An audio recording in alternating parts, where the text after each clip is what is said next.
Pixar's newest movie, Turning Red, was thebomb.com. It was a pretty cool feature because it does what I really love animated features to do. I rarely see, especially with Pixar these days, an animated feature that is, more made for adults, nostalgic adults, and maybe teens than it is just for little kids who, want to pick out a new toy at the Disney store. I feel like Pixar has gone a lot into that section of just wanting to sell to kids, just wanting to get adults depressed because they think that's deep to be sad. I blame the Oscars, blah. I'm looking at you, Buzz Lightyear, with your ness. The trailer does not impress me. But Turning Red was different, and for just being as different as it was from other movies, that is really, really cool. What makes it different is become very controversial, which is stupid, but also important. So, you clearly know from the trailer that this little girl, she's gone through puberty, and the family curses, when you hit puberty, your emotions make you a giant red panda. Very silly, very cute, yes. What's better about this movie is what situations are what lead her embarrassment. They are pretty sincere in the whole, God, I would not like that to be me, or God, I did have something similar happen to me like that when I was a kid. It sucked. I still think about it sometimes when I'm sleeping. God, scars. Now, does this kid have a horrible life? Not necessarily. It's just more of a, ooh, cringe. Like, this movie is hard on the cringe. But it does it in a very endearing way. Like, I want a good Pixar movie to do. It's not exactly funny in the moment, but when I thought about it like days later, I was laughing really hard in my seat because it is a very, very funny movie with good characters. And that is what I love about Pixar. The way it can make me laugh. I can't tell you all the great, startling points of Finding Dory, but I remember it just being really cool because, oh yeah, aquariums suck and those two whales were hilarious. But yeah, Turning Red. Honestly, my favorite character of the movie was probably the mom. Nope, from the trailers and such like that, I was really expecting her to be like the bear mom from Brave, where she's overly strict and doesn't listen to her daughter and such, and they're not close because, oh no, teenager! In this one, May and her mom, Ming, are actually very close. They are best friends. It's sweet. They like to hang out together and do their thing. Or mostly Ming's choices, but May likes hanging out with her mom. It's sweet. There's also this thing where May feels like she has to be a good kid or else, it'll break her mom's heart. But that aside, that conflict between their two interests where they love each other, but one wants a little more elbow room. I get it. My mom still texts me every day to make sure I eat. Anyway, but Ming was hilarious, okay? She had a lot of just little expressions and reactions, and she's just thriving with anxieties that, as an adult, I totally sympathize. I do. I'm not a mom, but God, she reacted in certain ways that I feel like I would react, so I feel like she was doing her very best job. But the fact that she was just so manic about everything was hilarious. They made it very endearing. Oh, God, I actually found her to be a very, very cute character, a very troubled character, but very, very cute. Yeah, I found she was my favorite. Now, that's not to say that May doesn't have her charms. She does. Mostly I feel like she was just sort of in the role of where this was me as a teen, the artist and director who based off of her. This was me as a teen. I want to be, basic enough that all kids can kind of relate to this at some part or another, but I'm also a little bit more confident and have a little bit more dignity than other girls in animated films. And that part was cool, yeah, but the real stars of the show were Ming, her mom, and her three best friends. They got my heart. The friends got my heart. When I first saw this trailer, I thought, oh gosh, after watching Big Mouth and remembering how absolutely decimating teen kids are, I had no hope for a fuzzy-wuzzy film about, hilarious, best friends, always being there for each other, and love and such, and friendship is magic.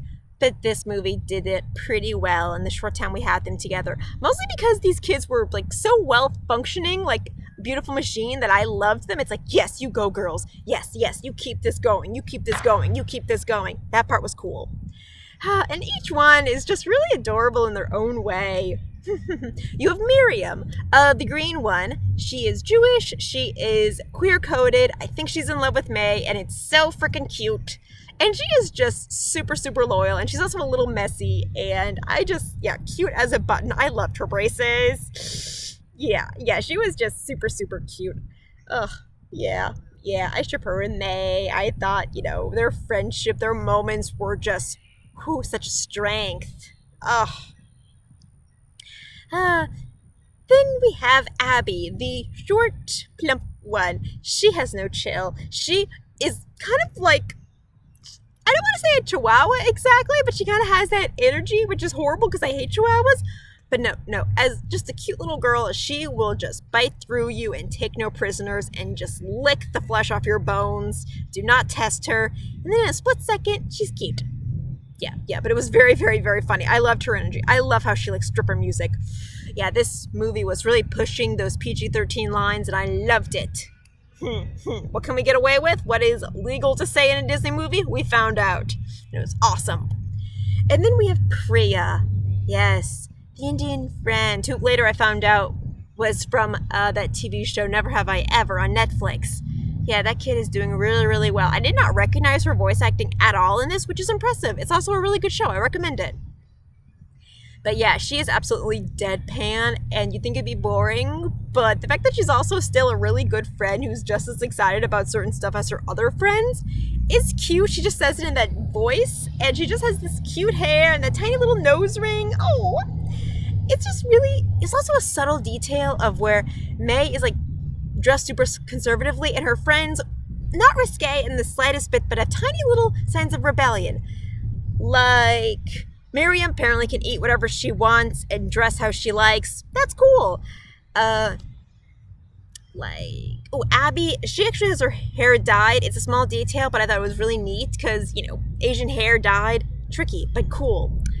And then Priya, she is reading naughty vampire books that I don't think are suitable for 12-year-olds.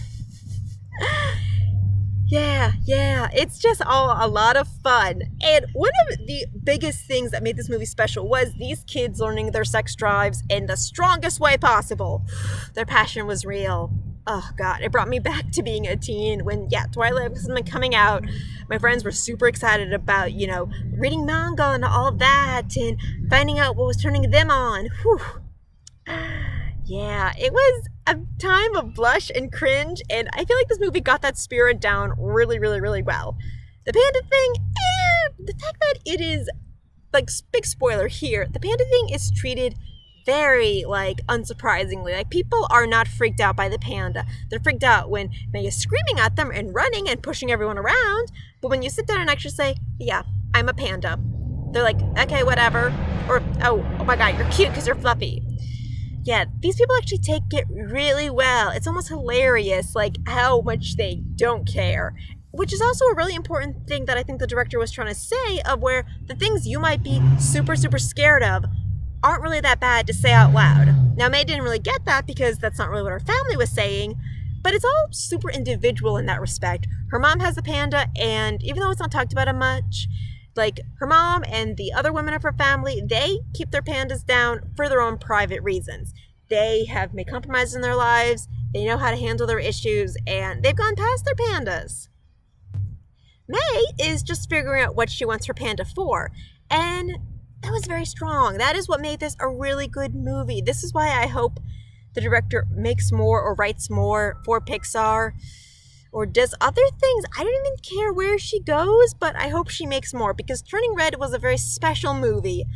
I think it's very, very rewatchable because of the humor, because of just the incredibly sincere cringe it has to it. I found charming.